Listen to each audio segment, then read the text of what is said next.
Toi aussi, ça te dirait de vivre une vie qui te ressemble à 100%? Une vie où tu respires la joie de vivre, où tu n'as pas peur de t'affirmer, où tu as pleinement confiance en toi, en la vie, en tes choix, et où ceux-ci te conduisent à la vie dont tu as toujours rêvé? Toi aussi, tu rêves de t'accepter, de t'aimer inconditionnellement, d'arrêter de vivre à travers le regard des autres et prendre ta vie en main? Alors tu es au bon endroit et tu as fait le meilleur des pas, commencer à te transformer pour une vie meilleure. Bienvenue à toi dans mon tout nouveau, tout beau, tout frais, le podcast Tu es assez, qui t'aide chaque semaine à prendre conscience de ton plein potentiel, à gagner confiance en toi, à t'accepter pleinement et à te rapprocher de la vie de tes rêves. Hello ma douce et bienvenue à toi dans ce nouvel épisode. Je suis ravie de te retrouver aujourd'hui alors que le mois de septembre touche déjà à sa fin. L'automne arrive et s'installe doucement, mais la bonne nouvelle, c'est qu'on n'a plus qu'à tenir à peine 10 mois avant que ce soit de nouveau l'été, ma saison favorite. Je ne sais pas quelle est la tienne, j'ai hâte de le savoir, dis-le-moi en commentaire. En attendant, on va pouvoir profiter de la saison de douceur, de chocolat chaud, de cookies, toujours la même passion, ça ne change pas, et de bougies devant des comédies romantiques. Passion 2, je sais que je ne suis pas la seule. Bref, je me languis aussi de ce moment.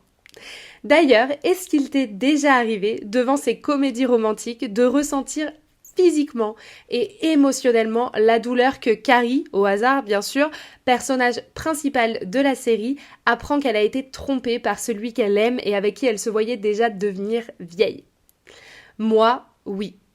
Et à chaque fois, c'est le même schéma. La relation, qu'elle soit amicale ou amoureuse, elle est toute belle, toute rose, tout se passe à merveille, on s'attache, on se prend au jeu en se disant que les débuts, c'est quand même génial. Les papillons dans le ventre, la passion, l'impatience de se retrouver, et puis d'un coup d'un seul, boum, tout change.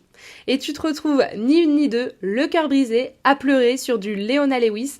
Si tu n'as pas la ref, ma douce, je te laisse taper Keep Bleeding Love sur YouTube parce que vraiment, je ne peux rien faire de plus pour toi là tout de suite parce que chanter, ça serait clairement aggraver la situation. Bref, tu vois bien le schéma duquel je parle. Eh bien, ce dont j'aimerais te parler aujourd'hui avec toi, c'est comment, dans la vraie vie, on fait pour se remettre sur pied et reprendre confiance en soi notamment, mais pas que, après une déception ou une trahison. Grosse question, avec beaucoup de réponses, puisque, femmes que nous sommes, nous l'avons expérimenté plus d'une fois, et il se peut, peut-être, que nous en ayons encore besoin d'avoir quelques pistes supplémentaires, juste au cas où. Je mets l'accent ici sur les relations amoureuses, mais malheureusement, ce n'est pas le seul cas de figure. Il arrive que parfois, ce soit des relations amicales ou familiales même qui s'avèrent nous faire perdre pied.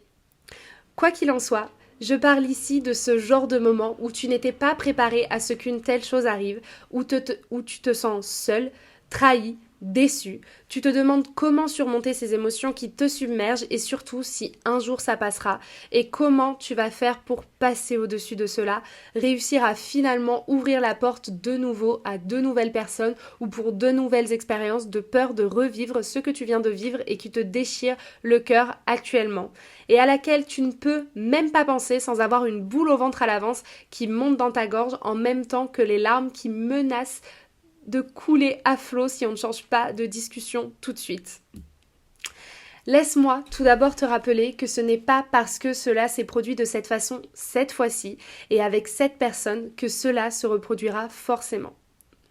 À partir du moment où l'on souffre une fois, il est super commun d'avoir peur et de s'inquiéter de la prochaine fois. De répéter cette phrase que l'on connaît toutes, « Plus jamais je ne tomberai amoureuse, ça fait beaucoup trop mal ». Parce qu'on est persuadé que la prochaine fois, on va revivre le même schéma. Papillon, nuage, on s'envole et boum, atterrissage précipité contre un mur en béton qui tape bien fort. La vérité, et heureusement, elle est bien plus belle et positive que ça. Tu ne sais pas de quoi demain est fait. Tu ne peux pas savoir avant de le vivre si c'est quelque chose qui durera toute la vie ou si c'est destiné à ne t'accompagner que sur une partie de ton chemin. Cela ne veut pas dire que ça n'en vaut pas la peine. Pendant des mois, j'ai moi-même eu le discours, après une séparation amoureuse douloureuse, que ça y est, j'arrêtais les frais.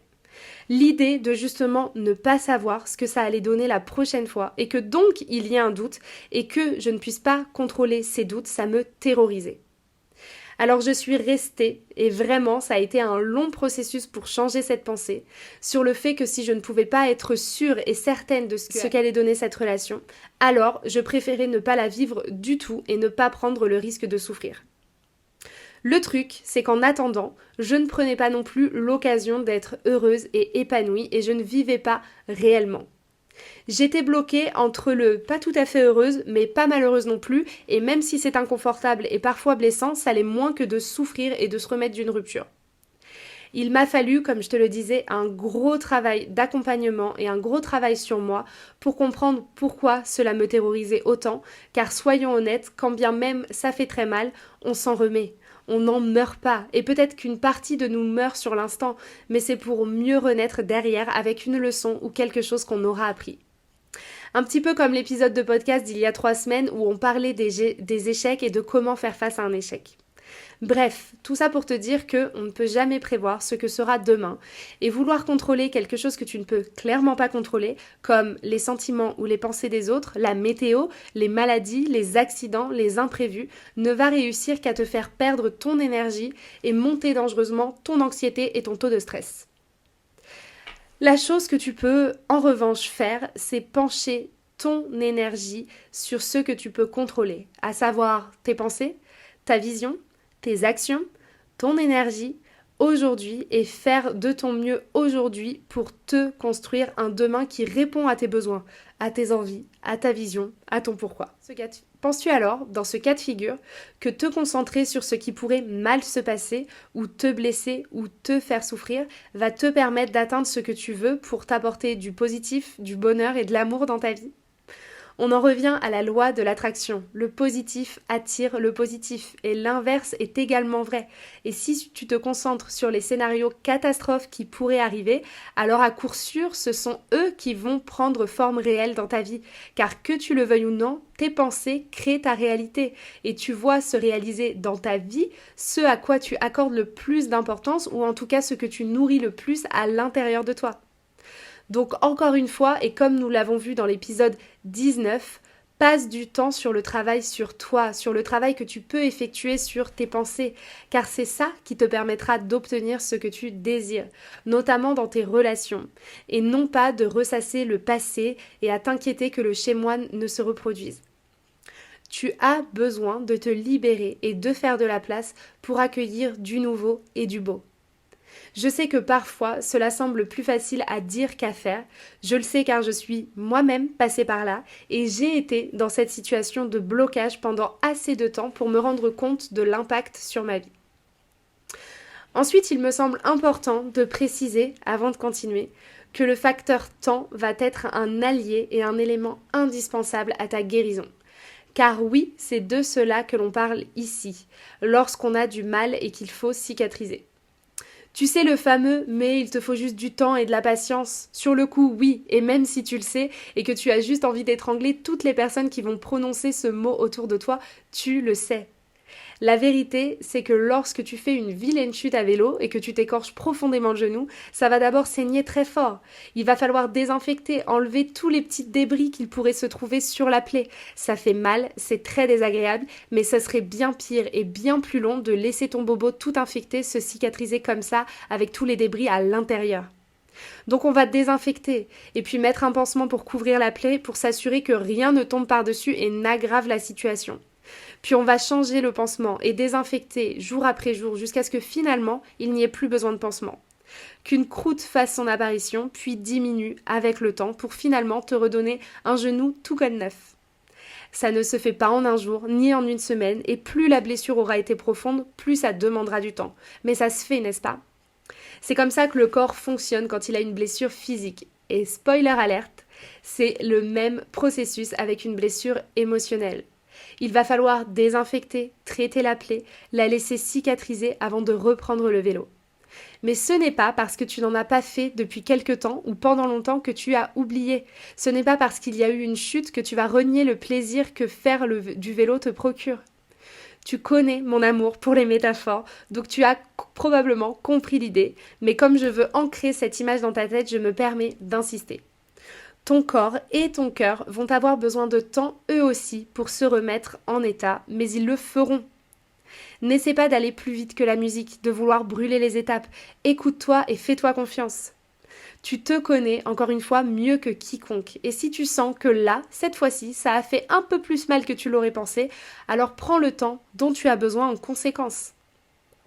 Parfois, même si la chute en question, elle n'était pas si dramatique, elle vient réveiller de vieilles blessures et il va être nécessaire de les traiter et de ne pas les ignorer pour éviter qu'à la prochaine chute, s'il y a, alors la douleur n'empire encore plus. Il faut la prendre en charge maintenant avant de devoir amputer, si tu vois ce que je veux dire. Donc laisse-toi le temps, encore une fois, ce n'est pas une course, chacun a son propre timing, tu as ton propre timing et ta guérison importe tout autant que celle de n'importe qui. Maintenant que ces 2 points ont été dits, et il me semblait vraiment essentiel d'insister dessus, j'aimerais te présenter les 5 étapes qui selon moi sont nécessaires, ou tout en tout cas vont t'aider à te remettre sur pied et à avoir confiance de nouveau après une déception aussi grande soit-elle. L'étape numéro 1 qui va clairement de pair avec le fait d'avoir foi en l'avenir et en le fait que ce ne sont pas toujours des scénarios catastrophes qui te sont réservés, c'est d'avoir réellement confiance en toi et conscience de ta valeur personnelle. Ta valeur, elle t'appartient. Elle réside à l'intérieur de toi et elle ne dépend absolument pas de qui tu fréquentes, de ton nombre d'amis ou encore du fait que tu sois en couple ou non.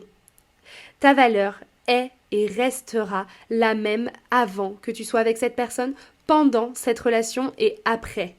Elle ne bougera pas, car encore une fois, ce n'est pas ce que tu as ou ce que tu vis qui définit ta valeur.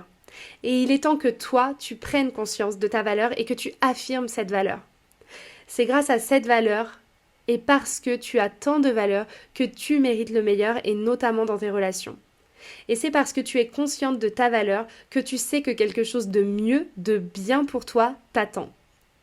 C'est parce que tu as pleinement confiance en toi que tu sais que tu vas rebondir.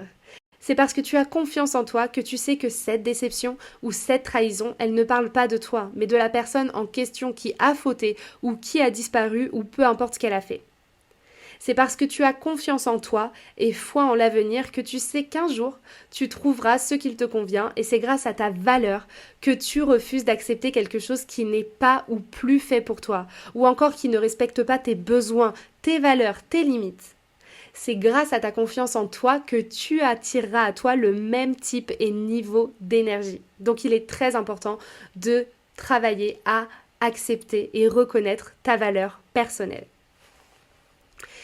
L'étape numéro 2 va de pair avec l'étape numéro 1.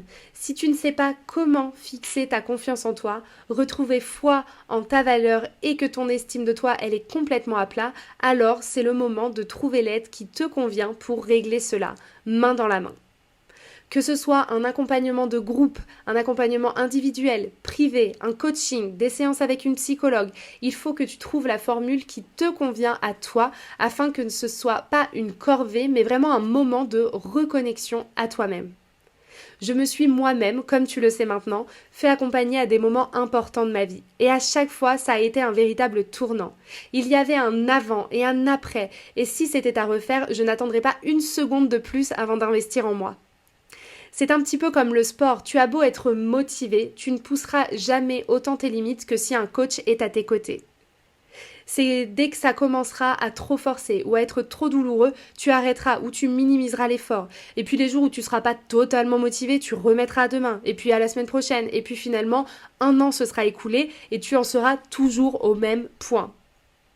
Je ne dis pas que c'est une science exacte, il y a des personnes qui s'en sortent très bien toutes seules, mais pour d'autres, il est nécessaire, voire primordial, d'avoir un ou une professionnelle à leur côté pour aller plus loin. C'est à la fois un gain de temps, une épaule et un soutien qui nous assure de ne pas nous perdre en cours de route, de ne pas nous perdre davantage qu'on est perdu après cette situation. Après une déception, on est souvent fragilisé et on va écouter les conseils d'un petit peu tout le monde et n'importe qui parce qu'on est perdu et parce qu'on se sent si dévalorisé que l'on pense que la vie des autres est forcément juste ou en tout cas qu'il est meilleur que notre propre jugement.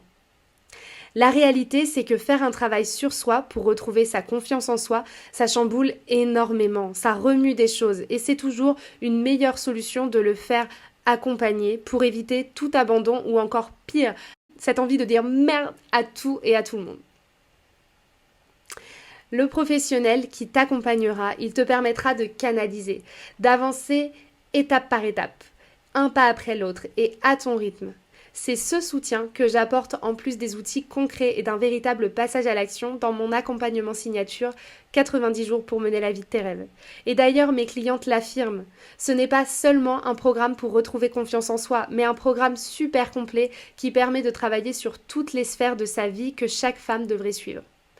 Et personnellement, c'est un véritable plaisir et fierté d'avoir créé un accompagnement aussi puissant qui délivre les femmes de leur souffrance et qui est capable de créer cet avant-après. L'étape numéro 3, c'est de t'écouter, d'aller à ton rythme, de ne surtout pas te comparer à Pierre, Paul ou Jacques et surtout de ne pas faire parce que tu devrais, mais bien parce que tu sens, parce que tu sais que c'est bon pour toi. Je m'explique. Après une déception ou une séparation, par exemple, les copines de toi, elles vont être pleines de bons conseils et de bonnes intentions. Comme tu devrais mettre des stories où tu t'éclates pour lui montrer que tu t'en fous.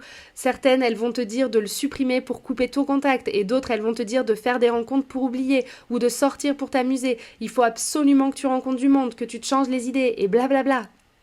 La réalité, c'est que si tu as envie de sortir et de rencontrer du monde, c'est ok. Si tu as envie de dater tout de suite de nouvelles personnes, c'est ok aussi. Si tu as envie de rester chez toi, d'écouter du Adele et de pleurer toutes les larmes de ton corps, c'est ok. Bref, peu importe ce que tu feras, l'important c'est de suivre ton intuition et de ne pas te forcer. On oublie les « il faut » pour se concentrer sur les « j'ai envie de ». Tu passes par une phase inconfortable qui ne durera pas toute ta vie, certes, mais à un moment donné, il faudra passer outre. Mais tu as le droit, pour l'instant, de prendre ton temps, de prendre un temps calme où tu vas être juste toi et prendre soin de toi. La seule chose qu'il faut que tu fasses, c'est de t'écouter et de suivre ton rythme. Certaines personnes passeront très vite à autre chose. Ne te compare pas en te disant « mais là, ça fait déjà tant de temps, je devrais en être, etc. » Tu ne dois rien du tout à part respecter ton temps et tes limites et tes besoins. Et ça marche aussi dans l'autre sens. Ne te pénalise pas de devoir respecter une certaine limite de temps si tu n'en ressens pas le besoin. Bref, tu as compris l'idée. T'écouter, n'écouter que toi et tout ira bien. Dans l'étape numéro 4, on continue sur notre lancée puisqu'on va se concentrer sur tout ce qui te fait du bien et sur le fait de vivre pour toi. Peut-être qu'au cours de cette relation, tu t'es un petit peu perdu ou mis de côté. Ou encore, les concessions et les compromis t'ont parfois poussé à mettre tes envies de côté, quitte à te frustrer parfois. Eh bien, la bonne nouvelle, et il en fallait bien au moins une, c'est que tu peux retrouver ta vie à part entière et faire tout ce qui te plaît. C'est le moment de réfléchir non pas à ce qui va faire plaisir autour de toi, mais à ce qui va te faire plaisir à toi. Qu'est-ce que tu aimes? Qu'est-ce que tu as toujours rêvé de faire? De créer? Qui as-tu envie d'être? C'est le moment de repartir de zéro et donc de te créer la vie que tu as rêvé pendant des semaines si ce n'est plus. Idem, si tu as du mal à identifier ce qui te rend heureuse, ce que tu aimes ou ce que tu veux, tu peux toujours rejoindre un accompagnement qui t'aidera en ce sens. Par exemple, dans 90 jours pour mener la vie de tes rêves, mon accompagnement signature, nous avons tout un module de bilan et d'objectifs pour justement définir une feuille de route d'action qui nous mèneront là où on veut aller. Encore une fois, pas à pas et à ton rythme. Et enfin, la 5e étape pour apprendre à faire confiance de nouveau après une déception ou une trahison, ça va être de, si tu le souhaites et que tu crois en ce genre de pratique, venir travailler sur l'inconscient via l'hypnose ou un soin énergétique du type Twina ou encore une séance de Reiki, etc. Ces différentes techniques, elles vont permettre de terminer entre guillemets le nettoyage et de supprimer les mauvaises ou les basses énergies, les restes qu'il pouvait y avoir ou encore le dérèglement de tes chakras. Pour ma part, j'ai déjà testé toutes ces méthodes que je viens de t'énoncer juste au-dessus, mais celle qui m'a le plus bluffée en termes de résultats, de clarté presque instantanément, ça a été une séance de Reiki. Je te laisse te renseigner des pratiques qui se trouvent autour de toi et si tu veux en discuter avec moi, je serai plus que ravie de répondre à tes questions, même si je pense que le professionnel en question, il sera plus à même de le faire. Ces pratiques, elles vont vraiment, et je préfère le souligner, être un complément à tout le travail déjà effectué sur toi précédemment. Et ce n'est pas la solution miracle à tous tes soucis sans y mettre un petit peu plus du tien. Pour ma part, le facteur temps mêlé à ces 5 étapes, ils m'ont permis d'y voir plus clair, de trouver des réponses et de m'aider à apprendre et retenir ce qui devait m'être enseigné de par ces déceptions que j'ai pu connaître. Et ce qui en ressort et que j'aimerais partager avec toi pour la fin de cet épisode, ce sont ces 3 citations sur lesquelles j'aimerais que tu te poses et que tu médites et que tu laisses sortir tout ce qui se passe en toi quand tu entends ces mots ou encore que tu trouves la phrase ou les phrases qui peuvent t'accompagner et te redonner espoir durant cette phase d'acceptation et de résilience que tu es peut-être en train de vivre en ce moment. Je te conseille donc de prendre une feuille blanche et d'écouter attentivement ces phrases vraiment et de laisser sortir tout ce qui doit sortir dès que tu vas entendre ces mots. La première, c'est « Tu n'as pas encore rencontré toutes les personnes capables de t'aimer dans ta vie ». La deuxième citation, c'est « C'est ok de mettre pause sur ta vie jusqu'à ce que tu te sentes toi de nouveau ». Et la troisième, c'est « Tu mérites d'être aimé inconditionnellement sans avoir à essayer de cacher les parties de toi que tu crois pas aimables ». Sur ces 12 paroles, ma beauté, je te souhaite la plus belle des semaines et je te rappelle que tu peux décider dès maintenant d'investir ton temps et ton énergie à toi, en toi, pour toi, en rejoignant mon accompagnement signature 90 jours pour mener la vie de tes rêves. Le lien avec toutes les infos se trouve dans la description de cet épisode de podcast. D'ailleurs, s'il t'a plu, n'hésite pas à me le dire en commentaire et à me laisser 5 étoiles, ça me fait toujours très chaud au cœur de te lire et d'avoir tes retours. Je te dis donc à la semaine prochaine pour un nouvel épisode, la première semaine d'octobre. Et puis d'ici là, prends bien soin de toi. Je t'embrasse de tout mon cœur. Et voilà, c'est déjà fini pour aujourd'hui. Mais on se retrouve mardi prochain pour un tout nouvel épisode. En attendant, ne rate aucun conseil en t'abonnant sur Instagram à tu_et_ac_ et en t'inscrivant à ma newsletter hebdomadaire pour passer à l'action pour de vrai et transformer ta vie. Avec tout mon amour, je t'embrasse mon petit love.